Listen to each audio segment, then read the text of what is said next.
Hello, hello, hello, hello, hello, Facebook family and everybody out there in the blogosphere, potosphere. It's April Rogerson, the contract slayer, and we are here with the Slay Your Day podcast where we discuss all things interesting and unique and have unique and interesting guests here to help you slay your day. And today we have, I say all of the guests are specials because they really are, but this special guest I've been known for a very long time and we've known each other in a lot of different iterations. Yeah. Yeah, because she has been a former client.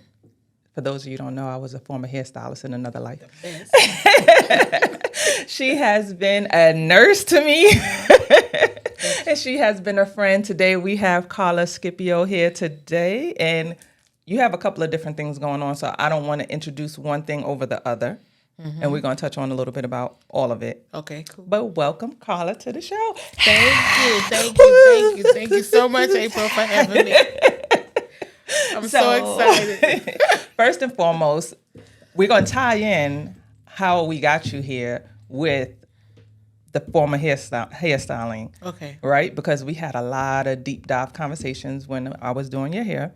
And that's one of the beauties of the hairstyling industry is that we get an opportunity to get kind of up close and personal with each other and talk to each other in ways that we may not talk to each other outside of those four walls and outside of that chair. Right. But Miss Carla, you have been in the nursing industry for decades at this point. You didn't even sound like it, right? Tell them my age. I said decades is a real thing, and that is real experience. I started early. Really early. So I was going to say, tell us how you even started the path into nursing in the first place. My mama, God rest her soul, they encouraged me to go to school because I did well in school for medicine. Mm-hmm. But I had a life-changing incident when I got married and had my first baby. I decided I was going to leave my family and go to a third world country to have a baby. And I almost died in childbirth. Oh, wow. And what I wanted to do was do nursing, be a nurse, so I can make anyone else's labor and delivery experience better than what I went through. So even if it was one patient, one woman, her delivery I wanted it to be something that she would never ever forget, that she would go home with positive memories. And that's how I ended up in nursing. Now, your experience is honestly not that rare, right? Because one of the biggest things that we are tasked with talking about more recently is Black maternal mortality rates and the level of care or lack of care that sometimes Black women get when they're in labor.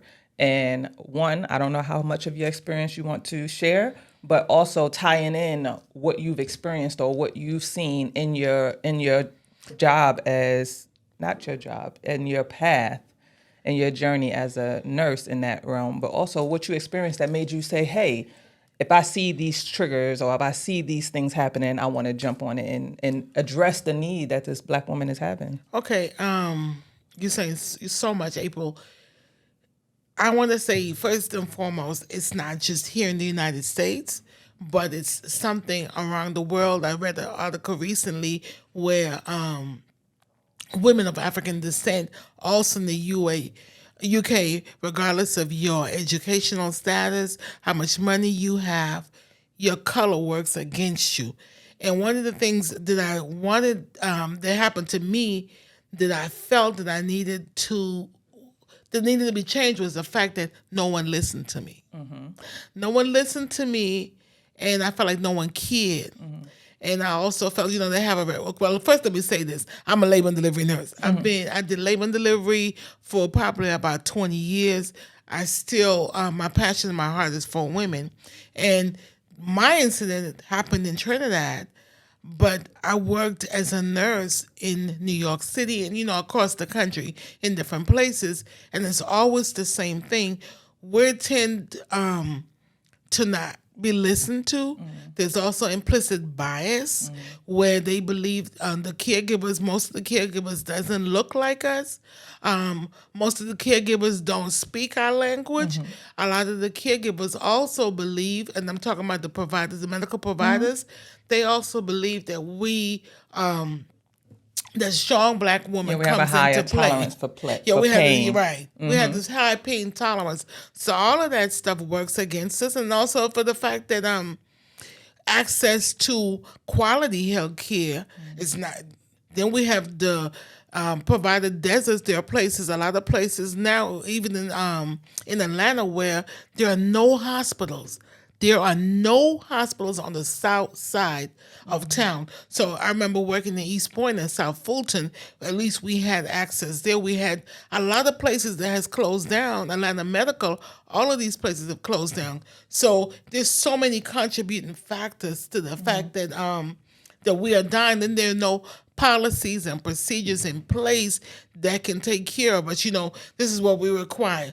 We look at women from the time before they get pregnant, even after they deliver, up to a year after they have the baby, to make sure that woman is okay, to make sure that the birthing parent is okay, and to make sure the infants are okay. So there's so many different things that contribute to that, that we as a people, I feel like we have to take ownership and not depend on anyone else to write our policies, to speak up for us or to speak to us, because we're the ones that's walking in that path. So I think what you just touched on, multiple things, obviously, but two brings me to another point that was a very recent pop culture event, right? One, you made a very good point. I think there's a part that happens with the caregivers, but there's also a part that happens intrinsically within us that we do not always speak up when we're in pain, or we believe that we are supposed to take a certain amount of pain. And I'm speaking specifically about Black women and women of colors, but specifically Black women, because to your point of this strong Black woman trope, there's this idea that we ourselves take on that we're supposed to be this strong, right? Right. Just last week on Coachella, I believe it was, and I don't know enough about this couple, so there was a lot of backlash about this, about the relationship, but I'm not even going to speak about that part. But she just recently had a baby 2 weeks ago, and I don't know if you saw this, but I don't know the name of, I don't know if their coupledom is in the music industry is a group name, but his name is like Toby, and they call her Fat, right? Okay. She just had a baby 2 weeks ago. She was on stage with him, with the children, performing, and I don't know to the extent of her performance, but there was a lot of back and forth from women saying, maybe that's what she wanted. Maybe she was, maybe she felt like she was up to it. I went back to work 2 weeks after I've had my baby. I did this after I had my baby. And you just mentioned that. So I saw one metric saying that they say up 18 months to 2 years after you have your baby, your body is still in recovery. But either way, whether it's 1 year or 18 to 2 years, how do you feel about the 2 week on stage situation? Okay, so now we're talking about society. Society, and that's one of the things I talk about in my healing group. Society tend to dictate to us what's right and what's wrong, and society still sees us as former slaves or enslaved, meaning that we live in this culture where it's driven. Everything is driven. Okay, you gotta hustle. You gotta do this, you gotta do that. But we don't take time to rest. And that's why we're dying from heart disease and all of these different complications, because we don't rest. We feel like we have to do it. Yeah, and a lot of people don't understand how that affects our bodies. When you 2 weeks, your body is still recovering. You still your body's still going, working its motions back. There's so many things that can happen to you. And I know that we have the choice, but we got to choose in favor of our health.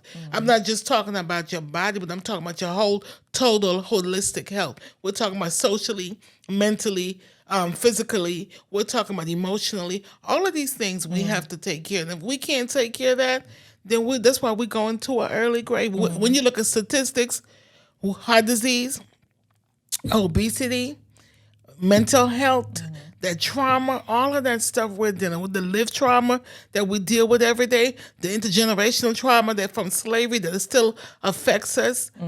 And then we allow society to dictate. Okay, well, you got to go to Coachella. You got to do this. You got to perform. We need that money. We need you there. Right. And I think what you just said, but let's tie this now because we're supported and we hope to be supported by the men in our lives. So in the post that he made, which he's the one who brought this front and center for us as her husband, saying how proud he was of her. And really, now there was some problematic statements that he made because a lot of it made it about him. But he, too, made it a strength thing. What do you have to say in regards to our men who also take on this "you're a strong black woman" presentation? Because, it could feel good to her and feel good to us as women when we have our men also being, saying, you know what, look at you. You back on the saddle after you just finished having surgery. You back on the saddle after you just finished pushing out my baby. You back on the saddle after you broke your leg. But that's killing us. So let's talk more to helping men to understand how this may not be the most beneficial perspective for their wives, their mothers, their sisters, their daughters, etc. I think the first step is actually looking at what's best for us and not allowing society again to dictate what's best for us as a people. And as a man, there's so many things that affect black men that black men has to deal with. I honor and respect our black men. I honor the fact that they are supposed to be the providers for their families. And, they're supposed to be the one that lift us up and take care of us. But they too have been fooled by society that they should be a certain way, they should do certain things, and what the family is about. And we're getting further and further away from some of the things that kept us through the time that we've been here. So, I support a black brother for supporting his wife, but I think that we need to have a conversation and conversations around what's best for me versus what society tells me, what's best for me. Having that money is good, but you can have all that money and you ain't got no wife. Right. And I think I had Janelle Dawsey, shout out to her, from Chrysentric. She's a dating coach. And we have Carla Scipio here today, and she does all things public health and nursing and women's health. What we talked about last time when she was here was about the competing messages that black men are getting from us, right? So right now we're saying, for example, I don't know if you've seen in social media, there's a push and a pickup of quote unquote soft life for black women, right? They're saying we don't want to carry these burdens anymore. We don't want to be extra super duper strong anymore. Right. We want some comfort. We want some kindness. We want some care. But at the same time, there are other black women who are saying, I don't need you to do these things for me. I don't need you to blah, blah, blah. How do they filter through the needs of a black woman? And now, let's be clear, all black women are not the same, but there are some important aspects to what we're talking about that does benefit all black women. I think we have to realize, and I would say, in the past would say, I come from a line of strong black women. Women, for instance, my mother, who, because she decided to end the relationship with my dad, she had to be the one that provide. Right. So here it is, you have a 38-year-old leaving her 3 children with her mother so she can go to another country to work to make sure that her children are taken care of. And you have this woman telling me that you need to go to school so you can be educated in case something happens to you. Then you can take care of yourself. And then I thank God every day that I listen to my mom and my grandmother when I, got married and was just having a good time. What you was doing? Having a good time. Miss Carla was having a good time, okay? So I realized that I went back to nursing school. I went back seriously when I was 7 months pregnant. I had a 2-year-old, a 3-year-old, and I was 7 months pregnant. I was like, Lord, I done messed up. This probably gonna be my last time to get things right. And that nursing degree has helped me because I ended up becoming a single parent. Right. But the stress, all of that on my body, and the fact that my focus was on making sure that I provided for my children. So I'm not gonna live in the slums or anything like that. Y'all gonna have food to eat. That I neglected me. And yeah, a lot of people say, "Well, I don't need no black man. I got everything I need. I got the house. I got the education. I make my own money." But in all of it, in total reality, we do need each other. I need me a strong man, and I mean. And I want him to compliment me. Where I'm weak, he is strong. And where he's weak, I can support him. But a lot of us, and that's one of the things I feel like is separating us as a community is some of us think one way, some think the other way. But I feel like we need to have more conversations about strong black women and how black men and black women can work together. Yeah, and I think all that you said is true. And obviously, having experienced divorce and single parenthood and single motherhood, how we can bridge the gap between the communication that we're having amongst each other as women, but also the communication that we're having amongst each other, male and female conversations. And I do think that there's because even as women, we're struggling with what is it that we should be striving for, right? So I laughed at myself last night. I got really emotional. I was at the Janet Jackson concert, and when I was young, she came out with Control. And, the words to the songs, like, I did what my mother said, I did what my father said, I let these people mold me, but I wanted to be in control. And in my head, I'm sitting here like, I used to feel like this, right? But then you get caught up in the world, right? And between, like you said, some part of what society says, and then also some part of my thought process on what I should be as a wife, a mother, and a sister, a helpmate, and all these things, you do start to lose yourself. And I think you feel like you don't have control anymore. It's kind of being pulled in all these different directions for these different people. But then at the same time, when you overcorrect and cost correct in a way that becomes extreme, right? Yeah. And now it's kind of like, I'm not going to let you tell me what to do. I'm not going to let you tell me what to do. And I'm not going to, but now it comes across as caustic, right? It's not as much about boundaries and trying to honor and respect ourselves as it is about now. I don't want to use this term loosely, but it's kind of a trauma response to always feeling like everybody was pulling on me and now I'm only looking out for me. How do we figure out a way to balance the needs of our family, our friends, and our loved ones, but also protecting ourselves and protecting what's important to us because we realize that we've overextended ourselves too much? I think healing, and that's my thing, my passion right now is healing. For me, that healing journey, and that can be therapy, but also confronting yourself. And sometimes, confrontation is a hard word, going back and seeing where the roadblocks came about, the potholes, the incidents, and learning who you are and dealing with that trauma. So many of us don't realize that things has happened to us. And I'm not just talking about trauma like molestation. We tend to use the word trauma, and a lot of people don't understand what the term trauma means. Trauma could have been just some words, negative words spoken over you. It could even been a look that people gave you or the way that they treated you. But we're talking now that, we understand we're at a certain age. We understand that life is a journey. It's not a race. And even if it's a race, it's a marathon. It takes a while for us to get to that point.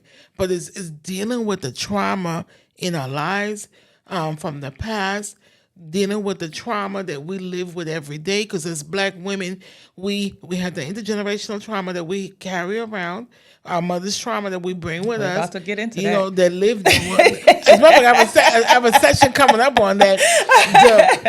The lived trauma that we deal with every day. Because we're dealing. First, we're Black, and then we are women, and then some of us don't have the educational means or the money and classism. We're dealing with so many different things, but I think for me is actually dealing with yourself, working with yourself, healing, finding out who Carla was, because I didn't know who Carla was for a long time. I was a mother, I was this, I was that, but it's not about you, the roles that you play, but who April is, that core, that true person, and how can I get better? What are 3 tools that you would suggest to help that healing journey begin? I think journaling is a good thing. Journaling your thoughts, you can see the clear pattern. I would say therapy is good, and then building your tribe, your support people. Certain individuals that are divinely placed in your life that's going to support you and encourage you. Those are some of the tools that you can utilize. I definitely believe in self. I believe this holistically being balanced. Then when I talk about self care, you know, actually taking care of those different dimensions of yourself helps So you. let's talk about self-care. I want to pause you right there, and I don't want to cut you off, but I think that self-care has start to become monetized, right? And there's different. We all love a good massage. I used to work in the hair care industry. We all like going to get our hair did. We all like the finer things. These are all things that we all can agree are nice things to Right. do and have, right? But how do we where do we, because in this social media age everything can become so damn monetized, right? So well, look at me, do this spa treatment, look at me do this, but what in the true sense of, so, and I, let's be clear, because folks like to tussle. I'm not discrediting these monetary ways of self-care, but in terms of a genuine spiritual organic self-care, what are some examples of that? So I tell people, I'm the self care guru, self care queen, and sometimes I had to remind myself. So I tell people that self care, there are different layers of self care. There are different tiers of self care. It's good to get that massage. It's good to get the nails and the hair done, like you said. All of that stuff is good, but actually sitting down and some of the things that we talked about, the journaling, but when I talk about self care, and I talk about holistic approach. I'm talking about socially when we talked about building your tribe, the type of relationship that you have. When I talk about emotional, dealing with your emotional intelligence, dealing with the things that those triggers, those coping mechanisms that you develop, and actually confronting yourself. When I talk about physical. That includes eating the right fruits and vegetables and actually getting rest. Rest is the capital REST is so important. I'm reading a book now called The Nap Ministry. It's the bomb. It tells you why we're supposed to rest. What else?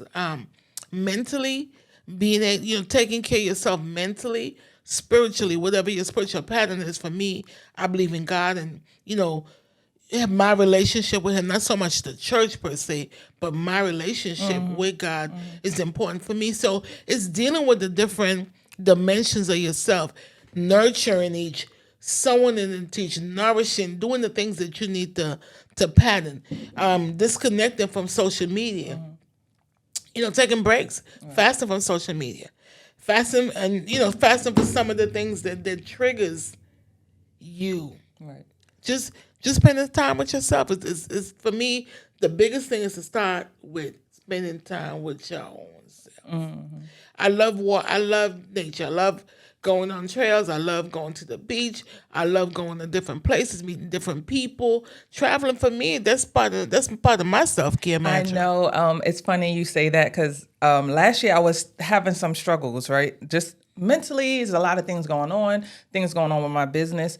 And something that you mentioned too in regards to that self-care piece and taking time. I think with the world that we're in today, everything's always on. We're on, 24 hours a day, 7 days a week, you on.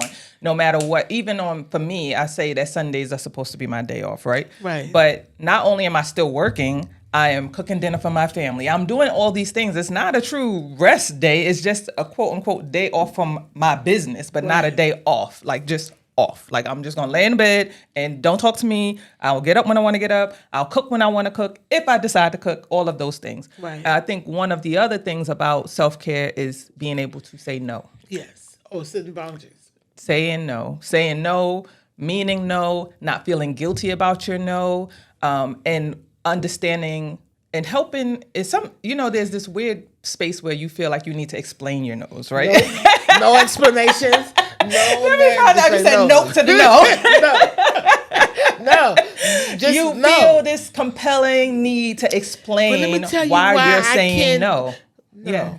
We just gotta say no. Right.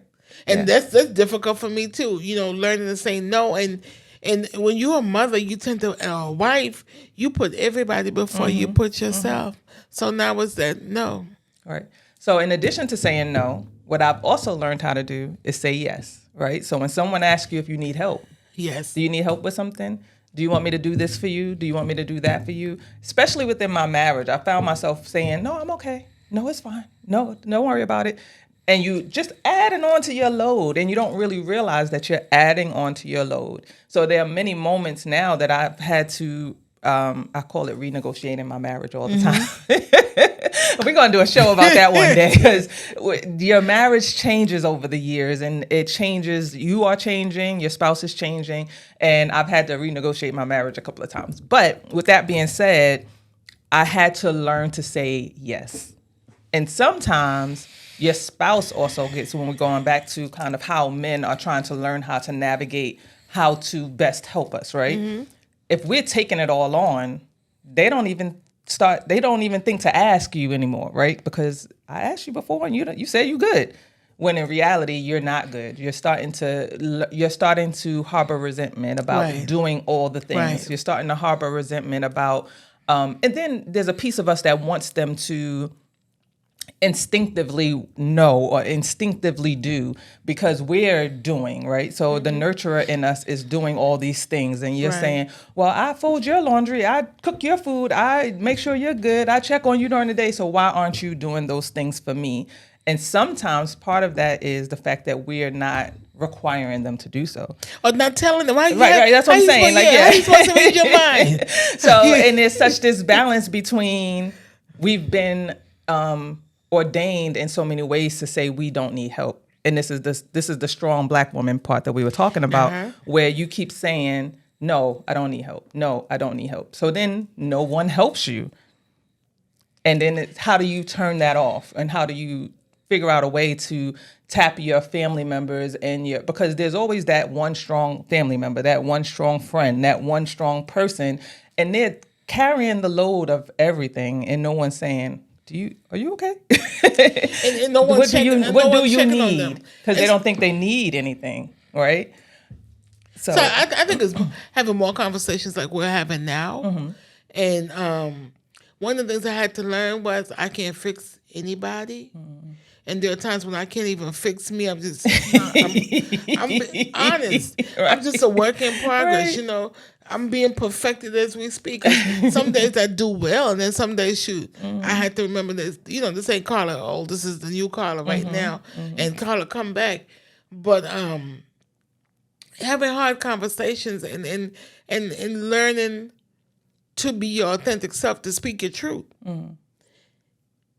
There's some conversations that are difficult. And I realized before what I would do is I would utilize a coping mechanism. If you hurt me, then I would just cut you off. And there's sometimes when you have to have difficult conversations where, hey, this is how you make me feel. And this is why I felt the way that, you know, always come back to these difficult conversations. There's some people that would, depending on where they are in their journey, will be able to accept it. Some people not ready yet. And if they're not ready yet, I'm going to leave them alone until they're ready. But it's more and more dialogue and, you know, dealing with all of this stuff in order for us to change the community. So it's not, when I look at it, it starts with me, but I feel I want it to be everybody in my circle. But everybody in my circle ain't ready yet. So I had to lead them. And I know I'm saying the same thing, but I had to lead them alone until they're ready. Right. And I think as we grow and mature, what you brought up, this piece about, so I found that was my coping mechanism to a certain extent. And I struggle with my discernment initially to cut somebody off was probably right. So now, I had a real hard time because when we first moved here, I didn't have any friends. I didn't know anybody or whatever. And some of my first couple of friends were people that I had paused with in my soul. But I trudged on because it was kind of like, well, how are you going to make new friends if you don't open yourself up and not be vulnerable? And in doing so, looking back at it, because two of those people and more, it was a situation where it was just like, you knew when met them, You that felt they that probably wasn't the intuition. right fit for you, right? But in my journey, as you said, of trying to quote unquote do better about cutting people off, right? So it's kind of like, you do something to me, it's over on the first go around. I don't, Yeah. because I don't be out here hurting folks. I don't want nobody out here hurting me. I cut you off in a minute. Right. Used to. So I am still reconciling with that as a coping mechanism or protection for myself. And where do you figure out when it's right and when it's wrong, right? Because there are some people who are genuine people who genuinely made a mistake, right? And they didn't realize that they hurt you with something that they said or did, or they didn't realize that this was something that would offend you or impact you in that way. And sometimes it's your own triggers, right? So you have to figure out whether or not you're responding to something that they said or did, or are you responding to a trigger or a trauma that's within you, and they didn't mean any harm by what they said or did, right? So with that being said, it goes back to those hard conversations with yourself, first to say, am I overreacting? Right. Am I triggered by this? Is this something else that's bringing this out of me? And that brings me to the next piece that we talk about, which is the relationship between mother and daughter. Because sometimes the reason why you're responding the way you're responding is because it goes back to that first relationship with mom. How you and mom interact. And it might be something that is happening with this friend or this associate or this person that is bringing this up in you, that is bubbling, that you don't even quite realize that that's what it's tied to. Because some caustic behavior, some overbearing behavior. There's other things that are happening with other women that you're interacting with in your life that is triggering something in you, and you can cut them off, but you ain't cut mama off. You can't cut mama. Right? I mean, well, you could. You can. And that would be extreme. But for me, and I have a session coming up in my monthly session that talks about mother-daughter relationships, celebrating mother-daughter relationships. For me, I come from, as a little girl, there were many women who poured into my life. And these were women who were marginalized. I talk about them all the time. The prostitute, who was my older sister godmother, how much she loved me, and she prevented me from getting beat several times. But I'm also talking about the woman who helped my grandmother and my mother through difficult situations where she was an outside woman. She was a side chick, with the family and all of these stuff. But the reason why I'm giving you a background about these women, they weren't perfect. And I'm realizing now on my journey that I blamed my mother for a lot of things. And I saw my mother as my mother. I didn't see my mother as a woman until my mother got sick and my mother was dying. That's when I saw her from this different lens. I realized that my mother dealt with me on the terms that she dealt with me because that's all she knew. And stuff had happened to her that influenced the way she saw life and the way that she behaved. And that made her. And then one thing with my mother too is she kept that trauma and all of that stuff bottled up inside her. And then I started thinking about how when I talked about my grandmother, to me, my grandmother was the queen. She's always going to be the queen because the way she treated me. And sometimes that's offensive to mom. That too. And my grandmama told me, and you hear my butt, that I was her birthday gift. And she treated me as a birthday gift. So she would never say anything negative when I say I love my grandmother. But my grandmother too had issues. Although my grandmama was still the perfect human being. My grandma, she too. Shout out to our grandmas. We love grandma, right? Listen, he's like, she was perfect. My grandma walked on water. I don't know what you're talking about. I don't know what you're talking about. My grandmother, and I tell my kids I had the best grandmama. They were like, "Nah, we had the best." But anyway. Right. So I realized that my grandmother too had her stuff, and then when I think about, because my grandmother was a storyteller, she shared her stories about her mother and her grandmother. And it brought me back to the slave woman. I think it had to be like 1834. That's when the slaves were freed in the British colonies. When she talked about her and the other women coming down, I realized a lot of stuff came, the intergenerational pain and trauma came all the way from back then because of the way that we treated each other and the things that we did. And I'm being honest right here, my grandmama didn't like this because, you know, she had children, they had to be that color. So there was so many things that were handed down that affected the way that my mother saw life. My mother was raised in with the prominent people, but at the same time, she was neither a servant nor was she not a part of the family. So she lived in her own world. So it took all of that stuff, and me now as a mature person who could think to see, hey, you were judging your mama, and you held your mama up to a standard that she couldn't live up to. Right. And I had to release my mama and forgive my mother. Because, you know, there were some things that she did that was painful, but I had to forgive her because I saw her from a different perspective. So that's why it's so important for me when we talk about mother-daughter relationships. There are some women who had positive relationships. Like my mama, the best thing. Yeah. Yeah. But my mother cared for me. She cared a whole lot. I mean, she made, you know, changes to her life that was a positive change that helped her children. And I couldn't see me from her, but now I see how she saw me, and there were things in me that she wanted to develop that she treated us different, and I could like, why she treat her three children differently? What?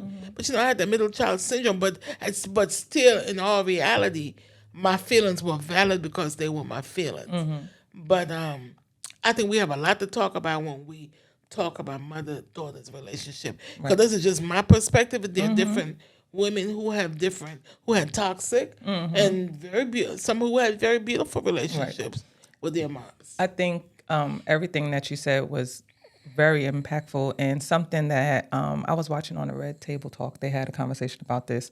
And, you know, they have 3 generations of moms on their show, and there was an author that they had on there. Her name of her book was Mother Hunger, I believe it was, and it talks about our yearning for a mother figure, right?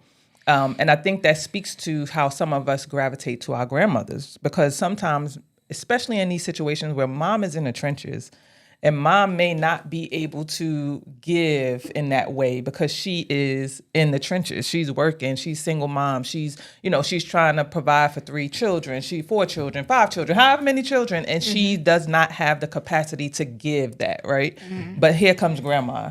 Grandma is able to swoop in, and she could take you places. She could take you and sit there with you. She could bake cookies with you. She could do all these things that mom just does not have the capacity to do at that moment.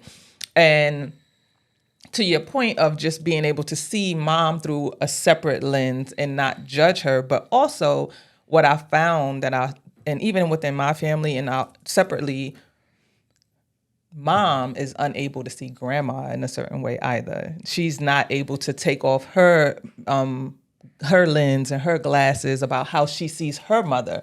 So there's a trickle down effect of resentment from mom, resentment from grandma, from her mom, and it just keeps coming back down. And even in the cases of the quote unquote perfect mom, sometimes perfect mom is held against that mom, you know. So now here you are trying to be a good mom to your children, and your mom checked off every single wonderful, glorious box, and you pissed at her because you're like, you done set this metric, and now I'm trying to live up to what you did for me, and now I'm mad at you because you were too perfect of a mom. There's all these different elements that come into how we judge our mothers, whether great moms, middle of the road moms, toxic moms, abusive moms, like we're judging them in all these different spaces. And what I do find interesting is how many people who have had, not necessarily toxic, but moms who had issues, right? So moms who either, you mentioned someone was prostitution, she had children, her children, drug addicted moms, alcoholic moms, their children to some regard have the benefit of separating because you had this element that pulled you from me, right? So I'm not judging you that harshly because alcohol got a hold of you, drugs got a hold of you. And we find that, especially my background's in social work too, you'll find that those children have such an attachment to their moms that those of us who don't have those issues are looking at them like, your mom was a crackhead. Why do you And they said why do you revere her so much? Why are you looking out for her so much? But they have this element that they can use, and I don't want to say use, but they have this element that they could say, had it not been for the drugs, my mom would have been a great mom. Had it not been for the alcohol, my mom would have been a great mom. So they can create a narrative, so to speak, of what the barrier was to their mom being able to be there for them, and they also take on that parental role a lot of times as well. So I think it's a whole lot of hard conversations that we need to have, and it brings us back to working through it and healing, and definitely healing, because my mom to me is not the same woman who's my children's grandmother. Right. It's two different people. I'm like, okay, you didn't do this for me. I know. But they get whatever. Right. It is funny though, because I even say that about younger siblings. But again, I've been able to separate it in my mind. I think sometimes the mother or the parent is unable to, because you have dads too who are second generation dad of, you have these adult child and this young child, and the young child just think they walk on water and they're wonderful, and the older child is like, man, he was blah blah blah blah blah, right?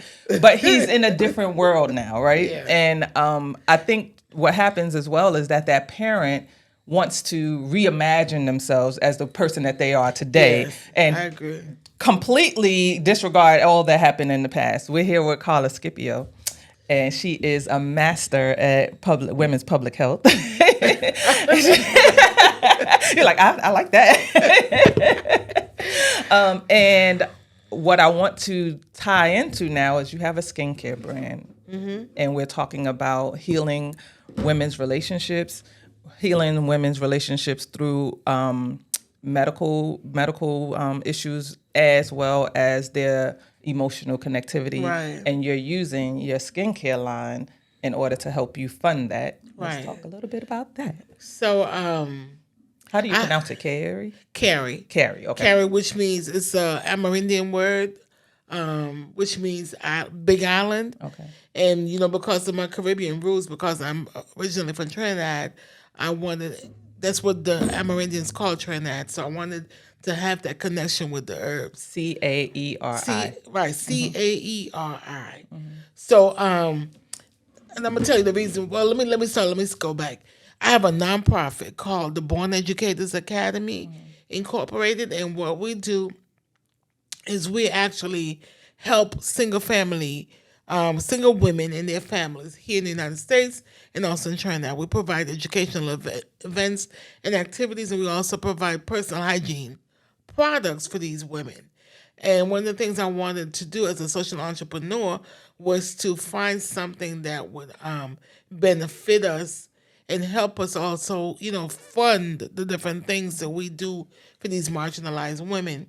And I come from a family where, and I'm telling on myself, I come from a family, as a young now. Well, y'all know now. As a young girl, my grandmother would say, "Go outside and go by go get that plant over there by the tall tree or whatever tree it was, and bring that for me." And then she would take that and she would make tea. I hated it, but she would put a little milk and stuff in it. But whether you had a fever, they had fever grass and they had these different herbs.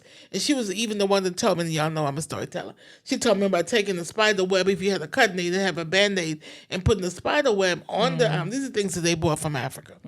And one of the things, my sister worked for the post office, and she complained about standing on her feet all day. And she said she wanted something that was soothing for her feet. And now, with me as a nurse, washing my hands, I would dry out all the time. But when I try to use over-the-counter medications, it would break me out. So I said, okay, I got to come up with something. So I got the different shea butters, mango butters, almond butters, different types of butters. And I started... The butters. Yeah, started doing that the body the white lady, hey, white people. She was like, you guys didn't tell me about the butters. Well, we got butters. Right? Okay. Say it again. Kind of butters. Who had butters? We got butters. What's the name of your company? Carrie. They got butters over there. Carrie. Skincare. Okay. Carrie Skincare. So we got butters. And I put the butters all together.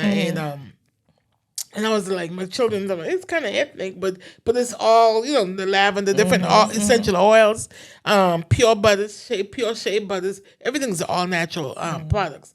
And when my sister told me about her feet and standing on the thing, I said, you know what? I'm gonna put a little stuff in there. So I did. I got some mental crystals, and I did all shea butter base, different butter base as well, and things to help for the eczema if you suffer from eczema. The calendula oil, and I created it and I sent it. I told her try it, and not only can you use it on your feet, but you can also use it on your muscles after you work out because it has the same ingredients as Bengay. It's not as strong as Bengay, but the thing that's really good about it is the fact that it's all natural, no preservatives. So that's what we sell to fund, to fuel the different things that we do in Trinidad and also in the United States.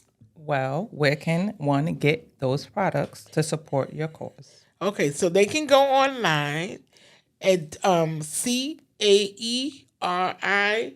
skincare.com. And that's where you can get, access to the products. Right now we're doing the minty foot balm, minty fresh foot balm, and that's the one I got for you. But I left it in the car. And, I'm getting my foot balm. And then we got Island Fresh. That's for the whole body, and that's what I use. I don't use anything else. I don't want to call any product's name, but when I use it, it breaks out my elbow. It breaks out. I have one customer, repeat customer, every month. She shoots it. We don't run out of products. And then, so definitely we have dedicated customers that come back, repeat customers that come back, and definitely purchase our products. Wonderful. We are here with Carla Scipio, again, super maven and master of all things public health. And on that note, I want to wrap, but one thing that we did talk about and we do talk about in the past was opening up dialogue amongst women and being able to have some true, genuine conversations, right? Now, I do think that there's something to be said about us not feeling safe. Just not feeling safe that if I tell you, and I always make this joke about a funky monkey, right? I say, I got a funky monkey, but I don't want to tell you, and now you sitting here with a funky monkey. And if we would talk and collaborate, we could figure out how to get rid of the funky monkey, right? Right. But at the same time, I have a fear that if I share that with you, you may share that with others. What's a way that we can build up that sisterhood to be able to have those conversations, genuine conversations amongst each other, where we don't feel that fear or trepidation about what we're discussing being not only how can we build that sisterhood, but how can other women, because some women, they just don't have that in them, right? So how do we find a way to build that sisterhood where we are able to have these genuine, organic conversations that help elevate us overall, and especially in this medical health field, because there's a lot that goes into that, and it's not always you need antibiotics. So because your products that you create are organic products that do touch on all these things. But if we're not talking to enough callers in the world, how do we get to those things? So, okay, first, one of the things I just did I wrote an article on something when it talks about frenemies and it talks about true friends and being able to trust. And then a lot of people have this, and I call it a myth, and some people it's real, but we haven't been taught to be friends. Well, let me backtrack. When we were still, and this is my opinion, this Carla's opinion. When we still mine too. So when we lived in integrated communities, when it was segregated communities, and we had our own, we were more supportive of each other. We had our own this, we had our own that, and there were women, because I've had friends. If I didn't have onions, I'm like, girl, I'm cooking so-and-so. And she was like, I got onions and tomatoes. She would send it and I would cook. If I had something that she needed, it was done. And we maintained that confidentiality and trust with each other. There's some secrets that are going to go with me to the grave. Y'all, that was back in the days. But, moving forward as a nurse, one of the things that's required of us is confidentiality and trust. And that's, people, when I worked at a small university here, they was like, why all the students come to your office? Why everybody up in here? We can't do our work because all the students here, they in your office. It's because my space was a space where they could come and share how they feel. I wasn't going to judge you. I was going to talk to you just like I would tell my own children. And what I would do is do anything I can to encourage you. And they knew that they could come to me. So I do have that space for me where it's a non-judgmental, confidential space of trust where we can come and talk about, we do it every once a month, like I said, usually on the third Sunday. We come and we talk about all kinds of stuff. We talk about mother-daughter relationships. We've talked about trust. We've talked about trauma. We've talked about unlearning, learning. There are so many different things. And I think for me, I've built up my tribe of women who have a similar perspective. And what we're doing now, we're campaigning to teach younger women and some older women too how important it is, how much we can do more together than we can do separately, and how to have these conversations. I told you when we were talking before we started having these hard conversations, I called it kitchen table conversations that our older women would do. And I remember my mama and my cousins, and they were talking about what was going on with in the family. Something, we talked about it in another platform a couple of days ago when we talked about molestation and incest in certain Afro-Caribbean families, which is rampant, domestic violence. And they shoot and they shushed her out of the room. So we were never part of that dialogue. Right. And there are certain things that we needed to learn that they didn't teach us or tell us to protect us. So now we want to have those conversations. I know I'm telling you all of this stuff, but it's actually creating our own spaces, our own safe spaces to have these dialogues. Right. And they thought that they were protecting us. And I think we're in a new age now where we realize that knowledge is protection. Yes. And on that note, I thank you, Carla. Well, thank you for Carla having Scipio, for being here with us. Thank you so much, April. Your product name is? Carrie, CAERI, skincare.com. And where can I get it? At CarrieSkincare.com. Or they can follow me on Instagram. That's what I was going to say. And where can they follow you as well? I am Carla Scipio. And let me spell it for you. It's I am Carla with a K. Last name Scipio. S-C as in S-C-I, P as in Paul, I-O. Why you have me calling you Scipio all these years? It's whatever. No, you know what you usually call me? You usually say Miss Carla. Yeah. You never say my last name. You usually like Miss Carla. So, hey, it's all good. But, I wasn't going to say anything, not on Facebook Live, but I was like, April, my name is Carla Scipio. No. But it's all good. Totally it's all good. Thank so you, it's Miss Scipio. Carla. Thank you. We appreciate you. Because that's what you said. You said Miss Carla. I'm like, okay. Right. Thank you again. We appreciate you. Thank you for the opportunity. Bye. All righty. Thank you. Thank you.